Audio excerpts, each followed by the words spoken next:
જે કોટાથી કોટો કાઢે છે એ કોટાને નાહી દેવાનો છે.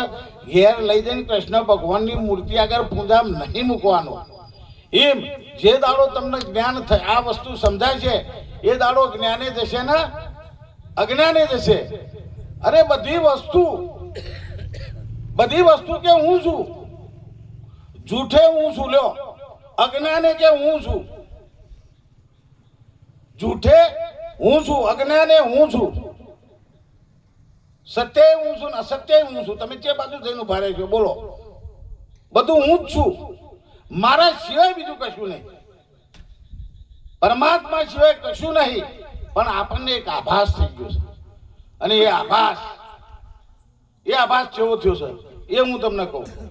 જેમ દોરડીની અંદર નહીં દિવસ નહીં રાત અને સંધ્યાકાળે જતા હતા અને દોરડી પડી હતી અને દોરડીની અંદર અંધારાની અંદર તમે ભડક્યા. શું જોઈને પડી હતી દોરડી, પણ અંધારામાં તમને જેવી લાગી ઓકી ચૂંકી હતી એટલે હાપ જેવી લાગી. હવે એ વાસ્તવમાં હાપ હતો. એક ભૈયા આવીને લાઈટ કરી.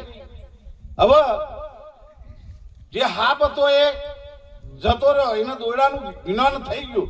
હવે કયો એ બીજી વાર નેકર અને કોઈ ગમે કેટલું કે તો આમાં આવો છે ને ફૂફાડા મારે છે ને મણીદર છે ને મારી નાખે છે ને કશું અસર તમને થાય?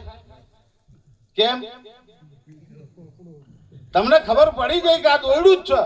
એમ જે દાડો તમને ખબર પડી જાય કે આ પરમાત્મા છે, પરમાત્મા સિવાય બીજું કશું છે. જો નજર નાખો તો પરમાત્મા છે, જો તમે નજર નાખો તો પરમાત્મા સિવાય કશું નહીં. પણ એ દ્રષ્ટિ ક્યાંથી મળે? એ દ્રષ્ટિ ગુરુના જોડેથી મળે. અને એ દ્રષ્ટિ ના મળે તો સુધી દૂધમાં ઘી છે, પણ કોઈ દૂધ લાવીને દેખાડે અને તરત એમ કે આમાં ઘી દેખાડો તો એમાં ઘી દેખાય. પણ નિર્ણયની જો ઓખ હોય તો એમાં ઘી લાકડામાં અગ્નિ છે પણ નિર્ણયની વખતે દેખાય, આ વખતે દેખાય નહીં. એમ પરમાત્મા છે પણ એ નિર્ણયની વખતે દેખાશે, આ ચર્મચક્ષુથી દેખાશે નહીં. અને જો સદગુરુ મળે એટલે કે તમારું જોવાનું, વાપરવાનું અને બોલવાનું બધું બદલાઈ જાય. અને આ બધું નહીં બદલાયું, સમજી લેવાનું કે હજુ હમણાં સાચી વસ્તુ મળી નથી. રેગિસ્તાનમાં ગયા એક વખત એક રબારી 100 ઊંટ લઈને નીકળ્યો. રેગિસ્તાનમાં 100 ઊંટ લઈને નીકળ્યો.